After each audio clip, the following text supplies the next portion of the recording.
Welcome back. We're joined with Matt Lee, and we got some real estate concerns to talk about, specifically if you have an animal or a pet.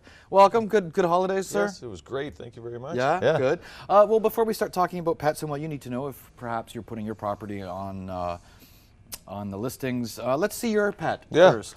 Yeah, so I'm. What do you have here? This is a black golden doodle, And this is a what? This is Kona. This is a black golden doodle. So it's a cross between a black poodle and a golden retriever. And you know, we before I start talking about these things, you know, in regards to having pets and talking about the listings, you know, I wanted to say, you know, I do have a pet at home. I do understand that when you're listing your home or you're getting a house ready, even to have guests, I mean, you want to make sure that there's no pet odors, you know. And It's like that Febreze commercial, isn't it? Where yeah. we get used to the odors. Yeah, you go nose blind. Nose blind. And for someone else to come in, they're going to smell that kitty litter. They're going to Yeah. smell the dander, especially if you have a long-haired dog. They're going to, you know. And that's the thing. We look at it and we say, does the smell of a pet cause issues with pricing? And I mean, the answer to that is yes, it can.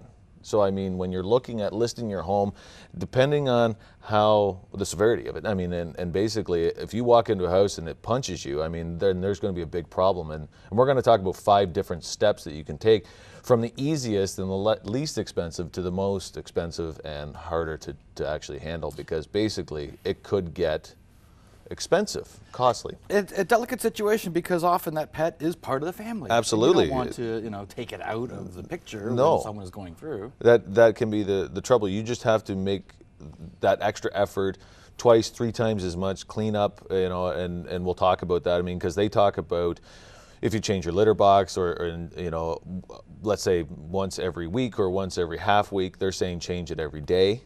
So I mean, you're going to cost money in regards to changing litter, But it's worth it. But it's worth it because Okay, well, you wanna make talk us through it then. So we want to talk about airing out the house to start off. I mean, this is one of these things where you basically open up the windows and, you know, give your pet a bath and see if you can do that a couple times. If there is a pet smell, air it out and see how bad it is. I mean, it would take a couple days. Myself as the broker coming into the house and talking to you about this and saying, okay, we're going to start here and I'm going to come back and we're going to see if it actually helps. Okay. Because you're the subjective nose. Exactly. You know, coming into somebody else's, you even notice it, even though I have a pet at home, it's somebody else's, right? So you come in and you notice that smell. So then, you know, if that doesn't work, then you go to the point of, okay, we're going to scrub thoroughly using vinegar.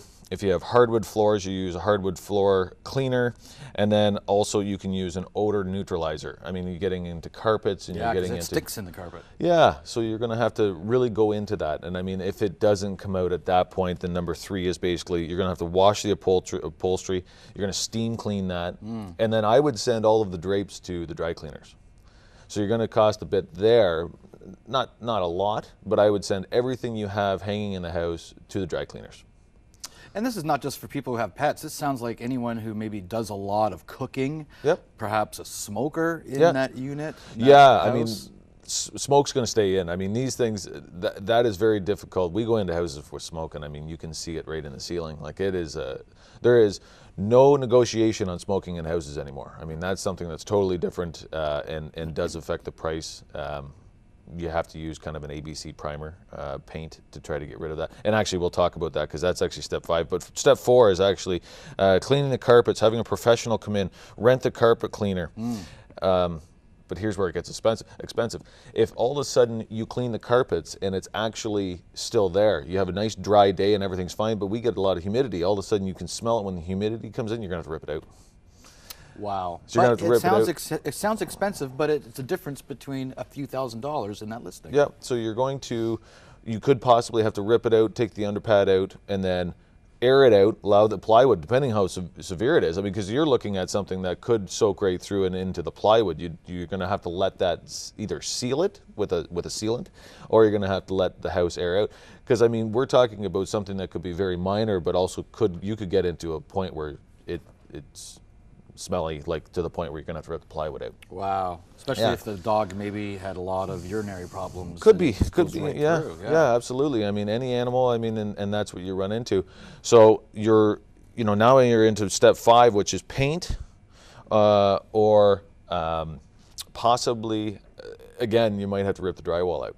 So you try with, you start with the sealant and you paint it. Perfect. I mean, so you're looking at that. Very So, important advice. Thank you so much, no Matt problem. Lee. All right. Real estate tips brought to you by Matt Lee of Royal LePage.